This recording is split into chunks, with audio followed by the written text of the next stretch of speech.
आप सभी को मेरा नमस्कार। सीसैट स्फीयर में आप सभी का स्वागत है। आज हम लोग नंबर सिस्टम सीरीज में इवन नंबर, ओड नंबर से रिलेटेड जो डेटा सफिशिएंसी के क्वेश्चन है, वो हम डिस्कस करने वाले हैं। अगर आप इस वीडियो में नए हैं, तो इससे पहले वाला वीडियो ज़रूर देखें ताकि आप नंबर सिस्टम के जो बेसिक कॉन्सेप्ट है, उसको समझ पाएँ। तो आइए इस सेशन को स्टार्ट करते हैं और बहुत ही चैलेंजिंग और इंटरेस्टिंग क्वेश्चन हम लोग आज डिस्कस करने वाले हैं। तो इस वीडियो के लास्ट तक बने रहिएगा। यहाँ जो पहला क्वेश्चन दिया हुआ है, यूपीएससी सीसैट 2024 में पूछा गया क्वेश्चन है। यहाँ आप देख लो कि एक प्रश्न दिया गया है जिसके बाद दो कथन 1 और 2 दिया गया है। प्रश्न और कथनों पर विचार करें। प्रश्न क्या है कि x और y के अद्वितीय मान क्या है, यानी कि x और y का यूनिक वैल्यू क्या है, जहां x y अलग अलग प्राकृतिक संख्याएं हैं। यहां मैं आपको बता दूं कि बहुत ही बेसिक से, बहुत ही आराम से मैं आपको समझाने की कोशिश करूंगा ताकि आप अच्छे से मेरी बात को समझ पाए। x और y, जो x है और y है, इसका हमें यूनिक वैल्यू निकालना है। और x और y क्या है? वो नेचुरल नंबर है। ये क्या है? नेचुरल नंबर है, प्राकृतिक संख्याएं। स्टेटमेंट दिया हुआ है कि एक्स वाई इज ओड, है ना। अब यहां पर मेरी बात को ध्यान से समझना कि एक्स वाई का यूनिक मान निकालना है। इसका मतलब ये है कि एक्स वाई का सिर्फ एक मान का होना। किसी भी वेरिएबल का यूनिक मान का मतलब होता है उस वेरिएबल का सिर्फ एक मान का होना। तो यहाँ पर एक्स वाई का मान निकालना है। एक्स का सिर्फ एक मान होगा और वाई का भी एक मान होगा। अब यहाँ पर देखो, स्टेटमेंट पहला क्या कहता है? X upon Y is odd. X बटे वाई जो है वो विषम है। समझना मेरी बात को।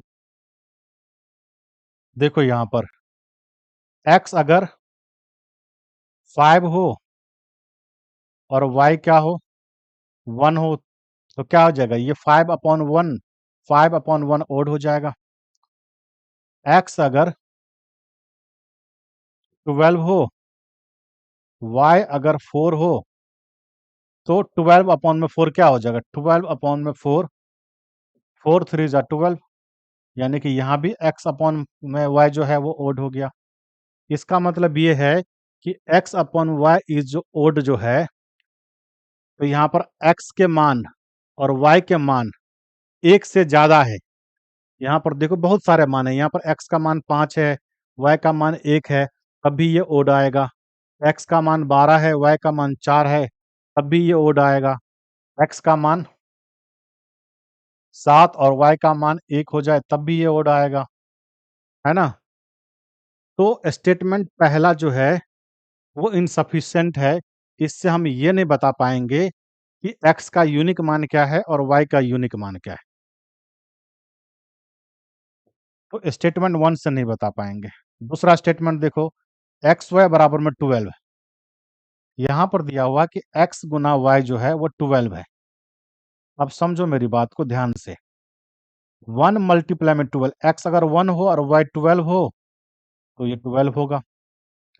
x अगर 2 हो और y 6 हो, तो भी ये 12 होगा। x अगर 3 हो और y 4 हो, तो भी ये 12 होगा, है ना। x अगर, यहाँ ले लेता हूँ, x अगर 4 हो, y 3 हो, तो भी ये 12 होगा। x का मान 6 हो और y का मान 2 हो, तो भी एक्स वाई 12 होगा। x का मान 12 हो और y का मान 1 हो, तो भी ये 12 होगा। अब समझना मेरी बात को ध्यान से कि यहाँ पर जो आप देख रहे हो, क्या यहाँ पर देखने के बाद x का यूनिक मान और y का यूनिक मान आ रहा है? तो स्टेटमेंट 2 से भी हमें ये नहीं पता चल रहा है कि x का यूनिक मान क्या होगा और y का यूनिक मान क्या होगा। अब देखो x का एक से अधिक मान है, बहुत सारे मान हैं, बहुत सारी पॉसिबिलिटीज है और y की भी बहुत सारी पॉसिबिलिटीज है। तो यहाँ भी x का मान और y का यूनिक मान हम नहीं निकाल सकते हैं। तो स्टेटमेंट 2 भी सफिशिएंट नहीं है आंसर देने के लिए कि x का यूनिक मान क्या है और y का यूनिक मान क्या है। अब यहाँ पर देखो, क्या दोनों स्टेटमेंट को एक साथ रखने से हम आंसर दे पाएंगे क्या? अब यहाँ पर देखो एक्स वाई बराबर 12 है, तो इतना ही मान हो सकता है, इतना ही मान हो सकता है जो x मल्टीप्लाई में y 12 दे रहा हो। अब यहाँ पर देखो दूसरा स्टेटमेंट है x upon Y is odd. अब जो x है, x अपॉन में y जो है वो ओड होना चाहिए। अब इनमें से देखो, ये x है और ये y है, 1/12 नहीं होगा, 2/6 1/3 हो जाएगा, 3/4 नहीं हो सकता, 4/3 नहीं हो सकता। अब यहाँ पर देखो 6/2, 6/2 तो ये हो जाएगा 3 और यहाँ पर क्या है, x अपॉन में y जो है वो ओड है। अब यहाँ पर देखो 12/1, 12/1 इवन हो जाएगा। ये कह रहा है x अपॉन में 1, x अपॉन में जो y है वो ओड है। इसका मतलब ये है कि x का मान 6 और y का मान 2, तो यहाँ पर x और y का यूनिक मान आ गया। यानी कि आप दोनों स्टेटमेंट को एक साथ रखोगे तो x और y का यूनिक मान आ रहा है। x का मान कितना है, 6 है और y का मान कितना है, 2 है। x अपॉन में y करोगे तो ओड आ रहा है और x मल्टीप्लाई में y करोगे तो 6 मल्टीप्लाई में 2 12 आ रहा है ना। यानी कि दोनों स्टेटमेंट को एक साथ रख करके हम x और y का यूनिक मान निकाल सकते हैं। तो जो इसका आंसर होगा, the question can be answered by using both the statement together, option C, but cannot be answered using either statement alone। दोनों स्टेटमेंट को एक साथ मिलाकर के आंसर दिया जा सकता है। मुझे लग रहा है आप हमारी बात को समझ पा रहे हैं। डेटा सफिशिएंसी के जो क्वेश्चन है ना, थोड़ा सा ट्रिकी होता है, उसमें आपको बेसिक अंडरस्टैंडिंग क्लियर होना चाहिए ताकि आप चीजों को अंडरस्टैंडिंग के बेस पर कर पाए, है ना। अगला क्वेश्चन देखते हैं। अब यहां पर देखो यूपीएससी सीडीएस में पूछा गया है क्वेश्चन 2024 में। यहां पर क्वेश्चन दिया हुआ, यहां पर देख सकते हो 4 ऑप्शन दिया हुआ है। यहां पर देखो क्वेश्चन क्या है, क्या पी स्क्वायर प्लस का पी क्यू प्लस का क्यू स्क्वायर विषम है, ओड है, जहां पी क्यू पूर्णांक है, इंटीजर है। यह प्रश्न है और 2 स्टेटमेंट दिया हुआ है। इस आधार पर इसमें से कोई एक आंसर होगा। प्रश्न क्या है कि पी स्क्वायर प्लस का पी क्यू प्लस का क्यू स्क्वायर, क्या ये ओड है? कैसे पता चलेगा कि डेटा सफिशिएंट है या डेटा इनसफिशिएंट है? अब यहां पर देखो, यहां पर आंसर अगर डेफिनेटली आप यस बता रहे हो तो इसका मतलब डेटा सफिशिएंट है इसका आंसर देने के लिए। लेकिन ध्यान रहे, डेफिनेटली आप यस बता पाओ तो, या फिर डेफिनेटली आप नो बता पाओ तो हम कह सकते हैं कि डेटा सफिशिएंट है आंसर देने के लिए। या तो डेफिनेटली यस बताओ कि हाँ पी स्क्वायर प्लस का पी क्यू प्लस का क्यू स्क्वायर विषम है, या नहीं पी स्क्वायर प्लस का पी क्यू प्लस का क्यू स्क्वायर विषम नहीं है। डेफिनेटली बताना होगा। ऐसा नहीं होगा कि यस भी होगा और नो भी होगा, ऐसा नहीं होगा। डेफिनेटली हम बता पाए हाँ, या डेफिनेटली हम नो बता पाए। पहला कथन देख लेते हैं, पहला स्टेटमेंट, p प्लस का q सम है और अगर p प्लस का q अगर इवन है तो इस कंडीशन में क्या क्या हो सकता है? p अगर ओड हो और q ओड हो तो ही इवन हो सकता है। दूसरा, p अगर इवन हो और q भी इवन हो तो ये इवन हो सकता है। यानी कि P ओड हो और Q भी ओड हो तो इवन हो सकता है, और P इवन हो Q इवन हो तो इवन हो सकता है। इसके बारे में हमने डिटेल से डिस्कशन किया है, आप पिछला वाला वीडियो जरूर देखें। समझना मेरी बात को, यहाँ पर इन दोनों का मान रख लेते हैं। पहले P ओड हो और Q ओड हो, ये रख लेते हैं। अगर P ओड हो जाए तो P स्क्वायर ओड हो जाएगा, प्लस का पी क्यू क्या होगा, ओड मल्टीप्लाई में ओड क्या होगा, ओड ही होगा। क्यू स्क्वायर क्या होगा, ओड का स्क्वायर, ओड ही होगा। अब यहाँ पर देखो, ओड प्लस का ओड प्लस का ओड क्या होगा, ओड ही होगा। अगर पी का मान इवन रखा जाए और क्यू का मान इवन रखा जाए, अगर पी का मान इवन हो तो क्या हो जाएगा, ये इवन। पी गुना क्यू क्या हो जाएगा, इवन मल्टीप्लाई में इवन इवन ही होगा। और यहाँ पर देखो, इवन का स्क्वायर इवन ही होगा। अब यहाँ पर देखो क्या आ रहा है, इवन आ रहा है। अब यहाँ पर देखो, ओड भी आ रहा है और इवन भी आ रहा है। इसका मतलब ये है कि हम डेफिनेटली नहीं बता पा रहे हैं कि पी स्क्वायर प्लस का पी क्यू प्लस का क्यू स्क्वायर ओड है या नहीं है। तो इसका मतलब ये है कि पहला जो स्टेटमेंट है उससे हम आंसर नहीं दे पाएंगे, है ना, कि ये विषम है या नहीं है। तो पहला स्टेटमेंट इनसफिशिएंट है। दूसरा स्टेटमेंट देख लो, पी क्यू क्या है, ओड है।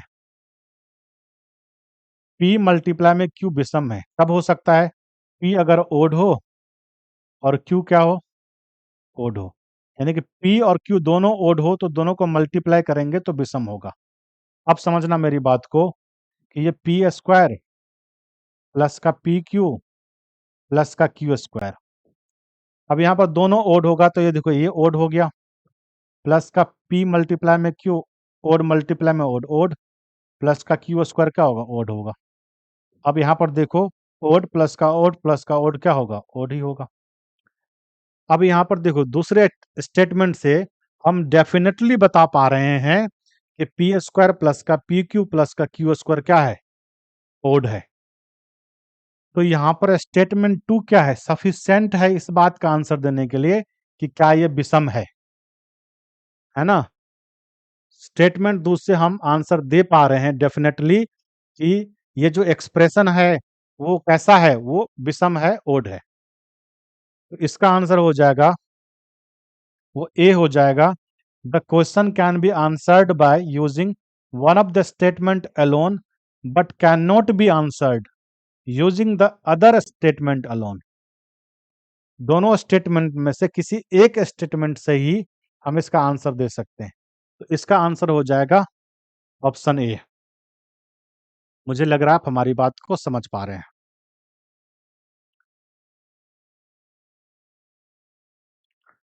अब यहां देखो, यहां भी डेटा सफिशिएंसी का क्वेश्चन है ना। यहां जो क्वेश्चन दिया हुआ है कि क्या पी स्क्वायर प्लस का क्यू स्क्वायर प्लस का क्यू ओड है, फिर से देखो, डेफिनेटली यस बता पाओगे तो डेटा सफिशिएंट है, डेफिनेटली नो बता पाओगे तो भी डेटा सफिशिएंट है। अब यहाँ पर देखो, स्टेटमेंट पहला क्या कह रहा है, 2p प्लस का q क्या है, ओड है। यानी कि 2p प्लस का q क्या है, ओड है।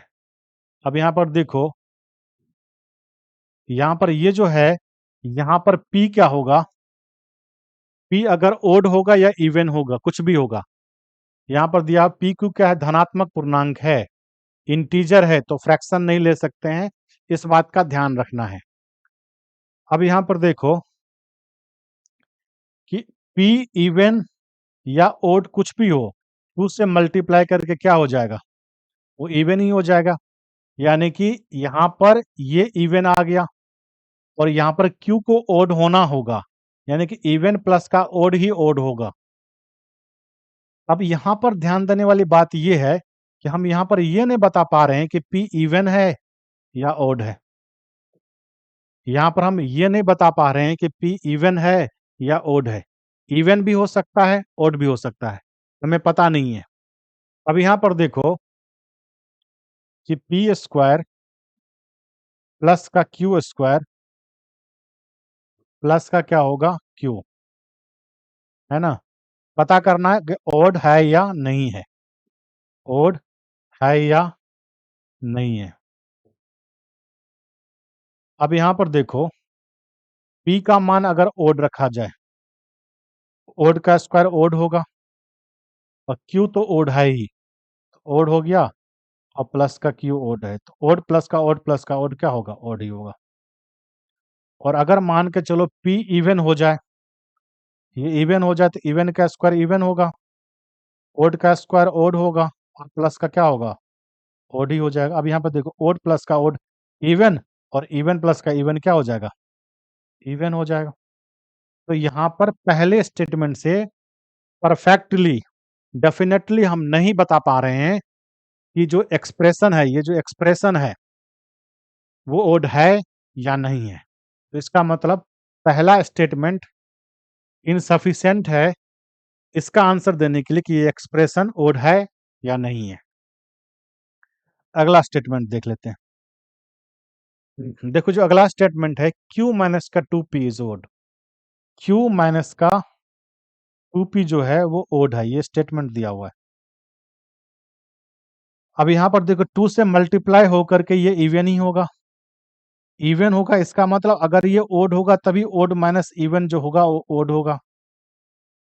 अब देखो, यहाँ ये नहीं बता पा रहे हैं कि ये जो p है वो इवन है या ओड है, पता नहीं है अभी, क्योंकि अगर p ओड होगा तभी 2 से मल्टीप्लाई होकर के ये इवन हो जाएगा, p अगर इवन होगा तो 2 से मल्टीप्लाई होकर के इवन होगा, है ना। तो यहाँ भी हम बता नहीं पा रहे हैं, और इसे इवन और ओड रखने के बाद p इवन या ओड, यानी कि एक बार ओड रखेंगे p, एक बार इवन रखेंगे p, पहले वाला सेम कंडीशन आ जाएगा। पहले वाले कंडीशन में भी देखो, p जो है वो इवन है कि ओड है पता नहीं था, इस वाले कंडीशन में p इवन है कि ओड है पता नहीं चल रहा है, लेकिन q क्या है, q यहाँ पर डेफिनेटली ओड है, और यहाँ पर भी q डेफिनेटली ओड था। तो जैसा पहला वाला स्टेटमेंट था वैसा ही दूसरा वाला स्टेटमेंट हो गया। तो यहाँ पर इसीलिए हम ये भी कह सकते हैं कि दूसरे वाला स्टेटमेंट से भी हम इसका आंसर नहीं दे पाएंगे, क्योंकि दूसरा वाला स्टेटमेंट का मान अगर आप रखोगे यहाँ पर, तो भी एक कंडीशन में ओड आ जाएगा, एक कंडीशन में इवन आ जाएगा, हमने अभी भी बताया है। तो दूसरे स्टेटमेंट से भी हम प्रश्न के बारे में ये नहीं बता पाएंगे कि ये ओड है या नहीं है। बहुत बारीकी से मैं समझाने की कोशिश कर रहा हूँ, समझना मेरी बात को। अब दोनों स्टेटमेंट को एक साथ मिलाकर के आंसर दे पा रहे हैं कि नहीं दे पा रहे हैं। अब दोनों स्टेटमेंट को भी आप मिलाओगे, पी के बारे में तो पता ही नहीं है कि इवन है कि ओड है, यहाँ भी पी के बारे में पता नहीं है कि इवन है कि ओड है, और यहाँ भी पी के बारे में पता नहीं है कि इवन है कि ओड है। तो इस कंडीशन में दोनों स्टेटमेंट को एक साथ रखकर भी इस क्वेश्चन का आंसर नहीं दिया जा सकता है। मुझे लग रहा है आप हमारी बात को समझ पा रहे हैं। अगला क्वेश्चन देख लेते हैं। अब यहाँ पर देखो, बहुत ही बेहतरीन क्वेश्चन है। पूछा जा रहा है कि is X an even number. यहाँ भी फिर वही बात है, अगर आप यस बोल पा रहे हो कि हाँ एक्स इवन नंबर है तो डेटा सफिशिएंट है, लेकिन ध्यान रखना है कि डेफिनेटली यस होना चाहिए, है ना। और अगर नो बोल पा रहे हो डेफिनेटली, तो भी डेटा सफिशिएंट है। अब यहाँ पर देखो कि स्टेटमेंट पहला देखो, 4x is an even number, जो 4x है वो इवन नंबर है। अब यहां पर समझना मेरी बात को, 4x क्या है, इवन है। तो यहां पर समझना, 4 मल्टीप्लाई में अगर x ओड भी होगा तो भी इवन होगा, 4 मल्टीप्लाई में x अगर इवन ही होगा तो भी इवन होगा। तो अब x तो बता ही नहीं पा रहे हैं ना कि ओड है कि इवन है, नहीं बता पा रहे हैं। यहीं पर ओड और इवन, यहीं पर आप ओड और इवन दोनों आ गया।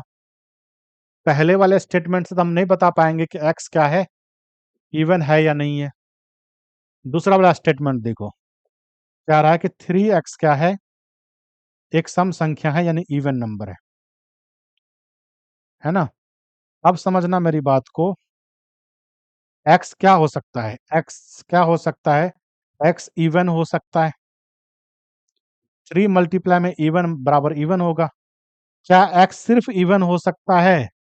ऐसा नहीं है। ऐसा देखो यहाँ पर 3 मल्टीप्लाई में 4/3, इस कंडीशन में भी क्या होगा? इवन होगा। अब यहाँ पर देखो एक्स यहाँ पर क्या आ गया? रेशनल नंबर भी आ गया। यहाँ पे एक्स के बारे में जानकारी नहीं है कि इंटीजर ही है, तो यहाँ पर हम एक्स रेशनल नंबर भी ले सकते हैं। तो एक्स यहाँ पर इवन भी हो सकता है और रेशनल नंबर भी हो सकता है। तो यहाँ पर हम दूसरे स्टेटमेंट से भी नहीं बोल पाएंगे, बता पाएंगे कि एक्स सम संख्या है या नहीं है। दूसरा स्टेटमेंट भी इनसफिशिएंट है। अब यहाँ पर देखो, दोनों को एक साथ रख करके क्या इसका आंसर दे पाएंगे क्या? 4x एक सम संख्या है, x हो जाएगा इवन भी हो जाएगा और x ओड भी हो जाएगा और x रेशनल नंबर भी होगा। इस कंडीशन में दो यहाँ पर इवन और ओड आ ही गया, दो पॉसिबिलिटीज आ ही गया, तो तीसरा हम नहीं निकाल रहे थे। यहाँ पर आप रेशनल नंबर भी ले सकते हो। x इवन भी हो सकता है, ओड भी हो सकता है, रेशनल नंबर भी हो सकता है। अब यहाँ पर देखो 3x, यहाँ पर भी आप x के जगह इवन रख सकते हो, है ना? ओड नहीं रख पाओगे, लेकिन इवन और रेशनल दोनों रख सकते हैं। तो दोनों को आप एक साथ भी मिलाओगे या दोनों को एक साथ भी रखोगे तो भी इसका आंसर नहीं दिया जा सकता है। इसका मतलब ये है कि statement 1 and statement 2 together are not sufficient, है ना? तो हमने इवन नंबर, ओड नंबर से रिलेटेड जो डेटा सफिशिएंसी के कुछ चैलेंजिंग जो क्वेश्चन थे वो हमने डिस्कस किया। अगले वीडियो में हम लोग प्राइम नंबर, कंपोजिट नंबर के बारे में डिस्कस करेंगे, है ना? अगर आपको ये वीडियो अच्छा लगा हो तो वीडियो को लाइक करें, शेयर करें और चैनल को सब्सक्राइब ज़रूर करें। मिलते हैं आपसे अगली वीडियो में। धन्यवाद।